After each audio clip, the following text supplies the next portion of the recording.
Welcome back once again. हम लोग शुरू करेंगे लिमिटिंग फ्रिक्शन की बात। देखिए, आप लोग पीछे सीख चुके हैं स्टैटिक फ्रिक्शन, उसका formula, angle of friction, coefficient of friction. एक बार हल्का सा आप समझ लेना मेन जो टॉपिक्स थे पीछे। एक तो था हमारा स्टैटिक फ्रिक्शन, उसका फॉर्मूला होता था म्यू एस आर। एक हमारा था tan theta s is equal to mu s. ये दोनों ही कॉन्सेप्ट आपको पीछे मैं डिस्कस कर चुका हूं। स्टैटिक फ्रिक्शन का मतलब होता है ऐसा फ्रिक्शन जो टू ऑब्जेक्ट्स के कांटेक्ट सरफेस में काम कर रहा हो जब वो ऑब्जेक्ट्स रेस्ट में हैं, यानी मोशन स्टार्ट नहीं हुआ है। उस समय जो फ्रिक्शन काम करता है उसको क्या बोलते हैं? Static friction. और उस फ्रिक्शन फोर्स को डिनोट करते हैं एफएस से, एस फॉर स्टैटिक। लेकिन अब हमारा जो टॉपिक इस समय है उसका नाम है लिमिटिंग फ्रिक्शन। तो अगर आप नोट्स बनाना चाह रहे हैं तो ठीक है, हेडिंग डाल लीजिए। शुरुआत करते हैं। देखिए, इसमें वर्ड आया लिमिटिंग फ्रिक्शन। लिमिट का मतलब होता है एंड पॉइंट की तरफ, कोई peak value, top value, endings, boundaries, कुछ भी कह सकते हैं आप। हम लोग जब कभी किसी से कहते हैं कि भैया लिमिट में रहो, नहीं कहते हैं, तो उतना बुरा आदमी नहीं मानता है, और इसको हिंदी में बोल दो लोग नाराज हो जाते हैं। कह दो औकात में रहो तो क्या गुस्सा हो जाए, है ना। तो वर्ड्स तो एक ही है, लैंग्वेज बदल दी तो गुस्सा हो गए बहुत ज्यादा लोग। एक बार ऐसे हुआ था, खैर छोड़ो। लिमिटिंग फ्रिक्शन की बात कर रहा हूं मैं। लिमिटिंग फ्रिक्शन क्या है सुनिए जरा। अगर कोई ऑब्जेक्ट है, उसको हम मूव कराने की कोशिश कर रहे हैं, मोशन स्टार्ट नहीं हुआ है, ध्यान रखिएगा। इसको हम एक ग्राफ से और थोड़ा बता दें आपको। कुछ इस तरीके से देखो, जैसे जैसे अप्लाइड फोर्स बढ़ता है ना, जैसे जैसे अप्लाइड फोर्स होता है बढ़ता जाता है, वैसे वैसे स्टैटिक फ्रिक्शन फोर्स की वैल्यू बढ़ती जाती है। और एक पर्टिकुलर वैल्यू पर जाने के बाद, ये पीक वैल्यू है, ध्यान रखिएगा। ये जो peak value of static friction होती है ना, ये इस सामने, इसको हम बोलते हैं लिमिटिंग फ्रिक्शन। और इसके बाद ये चीज ध्यान रखिएगा काइनेटिक हो चुका होता है, यानी जो ये स्पेस हमने दिखाया है ये काइनेटिक फ्रिक्शन के लिए है। अभी आगे हम काइनेटिक फ्रिक्शन डिस्कस करेंगे। काइनेटिक फ्रिक्शन मतलब होता है एक बार ऑब्जेक्ट स्टार्ट हो जाए, मूव करने लगे, तो उतना ज्यादा मोशन का अपोज नहीं होता है। साइकिल का पहला पाइडल जब मारते हो सबसे ज्यादा फोर्स की रिक्वायरमेंट होती कि नहीं होती, यानी उस समय सबसे ज्यादा फ्रिक्शन काम कर रहा होता है। और एक बार साइकिल लुढ़कने लगती है तो उतना फोर्स नहीं लगाना पड़ता है, उसको हम कहते हैं क्या? काइनेटिक। तो ये देखिए, मैंने ग्राफ से थोड़ा सा फ्रिक्शन को समझाने की कोशिश की है। ये स्टैटिक फ्रिक्शन देखो रेज करता चला गया, बढ़ता जा रहा है। अप्लाइड फोर्स जैसे जैसे बढ़ेगा वैसे वैसे इसकी वैल्यू बढ़ेगी और एक पीक वैल्यू अटेंड कर लेगा। यानी कि लिमिटिंग फ्रिक्शन स्टैटिक फ्रिक्शन की मैक्सिमम वैल्यू को कहते हैं। लिमिटिंग फ्रिक्शन कोई नई बात नहीं है, ये क्या है? स्टैटिक फ्रिक्शन है। लेकिन स्टैटिक फ्रिक्शन की जो लिमिटिंग वैल्यू है, मैक्सिमम वैल्यू है, उसी को हम लिमिटिंग फ्रिक्शन कहेंगे। तो डेफिनेशन पहले हम बात करते हैं, फिर ग्राफ पे वापस आएंगे, इसकी डेफिनेशन बनाते हैं। देखो लिमिटिंग फ्रिक्शन की हम कहेंगे the maximum value of static friction, the maximum value of static friction which act between contact surfaces of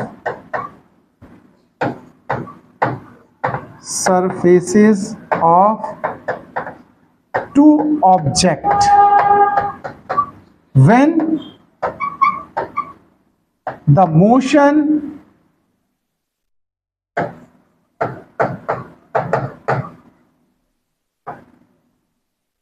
will be starts, कह सकते हो। will be starts मतलब एग्जैक्ट स्टार्ट नहीं होता है, टेंस टू स्टार्ट होता है। क्या होता है? अबाउट टू स्टार्ट कह दो आप तो बेटर रहेगा। इसमें क्या, विल बी की जगह मोशन अबाउट टू स्टार्ट, मतलब हुआ नहीं बट होने वाला है। तो इस समय जो मैक्सिमम फोर्स काम करेगा फ्रिक्शन का या स्टैटिक फ्रिक्शन का, उसको हम बोलेंगे limiting friction. Okay, now static friction is called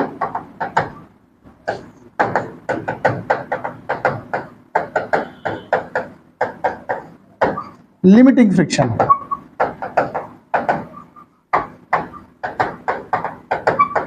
limiting friction कोई नया फ्रिक्शन नहीं, स्टैटिक फ्रिक्शन है, पीक वैल्यू है उसकी। अगर हम इस तरह से हम फार्मूला बनाएं तो देखो क्या बनेगा। देखो अभी स्टैटिक फ्रिक्शन का हमने सिंबल क्या इस्तेमाल किया था, एफएस। और एफएस की मैक्सिमम वैल्यू बोलूं तो उसको डिनोट करने के लिए हम यहां पर एक टर्म और बढ़ा ले रहे हैं, मैक्स। क्या बढ़ा ले रहे हैं? तो जो लिमिटिंग फ्रिक्शन है उसके लिए हम सिंबल इस्तेमाल करेंगे एफएस मैक्स। सिंबल से आप समझ जाओगे कि स्टैटिक फ्रिक्शन की मैक्सिमम वैल्यू को ही लिमिटिंग फ्रिक्शन कहते हैं। अब ये भी उसी पर डिपेंड करेगा, ऐसा नहीं कि कुछ और है, तो स्टैटिक ही ना। तो ये किस पे डिपेंड करेगा? Normal reaction of the surface. जो सरफेस की नॉर्मल रिएक्शन काम करती उसी के प्रोपोर्शनली भी होता है। प्रोपोर्शनलिटी आप आते हो हर बार की तरह, तो यहाँ क्या लगाओगे? कांस्टेंट लगाओगे कि नहीं लगाओगे? तो उसी कांस्टेंट को क्या बोलते हैं?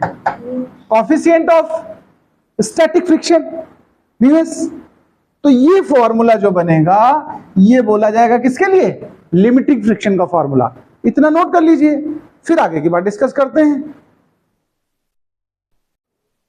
तो मैं बात कर रहा था, देखिए ग्राफ पे और जरा चर्चा कर लेते हैं। देखिए हम लोगों ने यहाँ ग्राफ जो प्लॉट किया थोड़ा इस पे फोकस करिएगा आप लोग।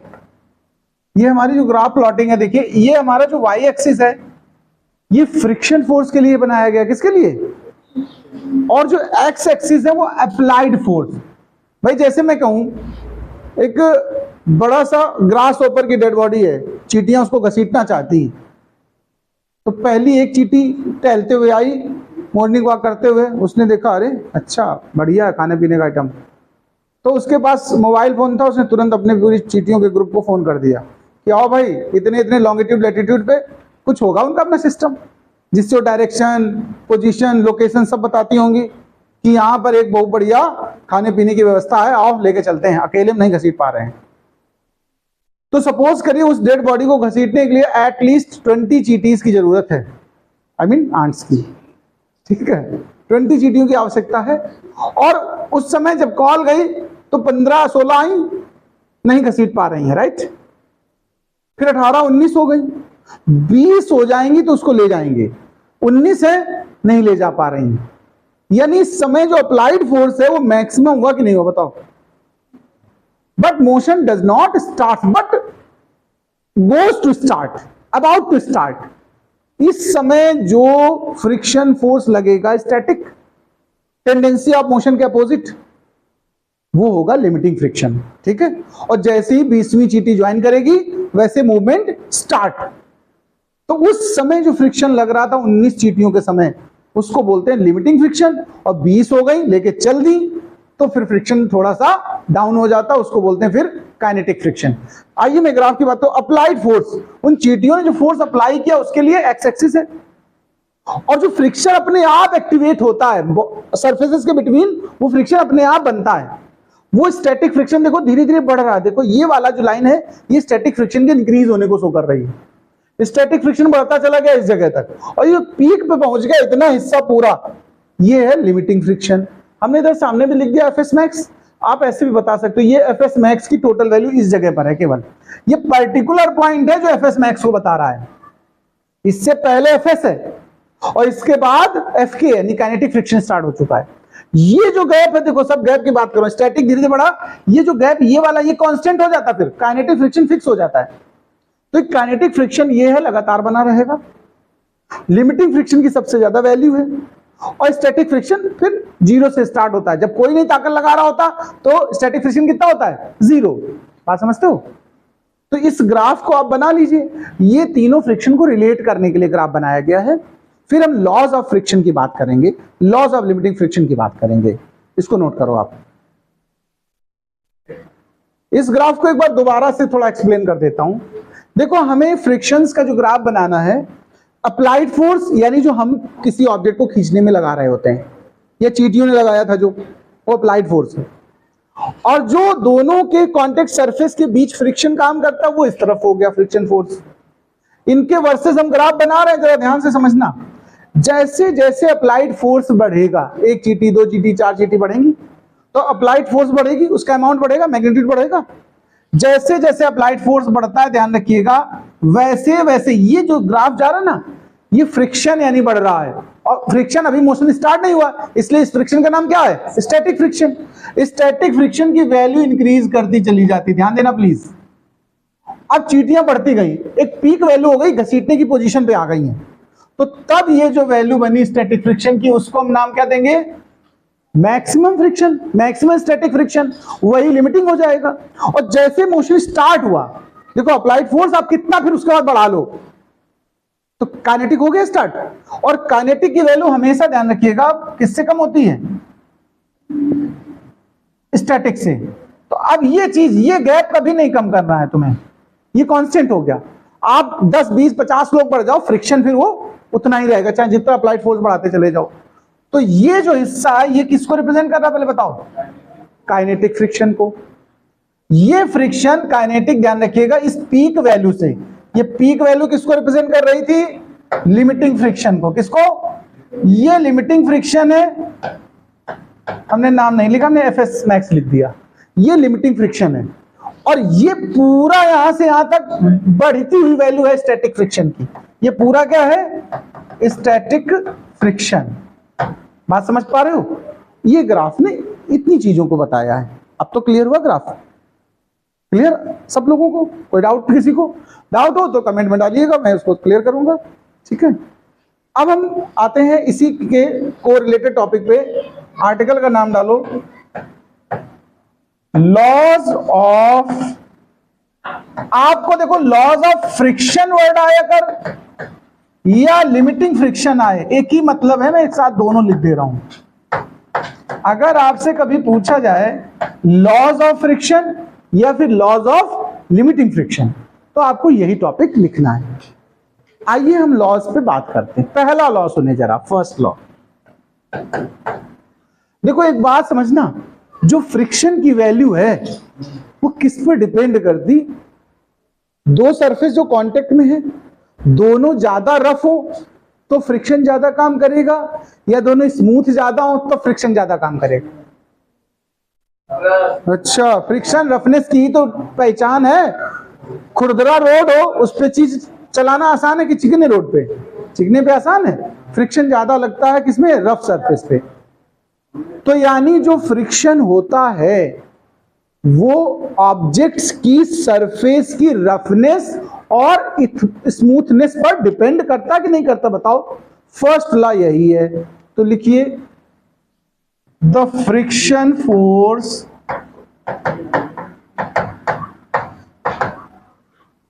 Is depends on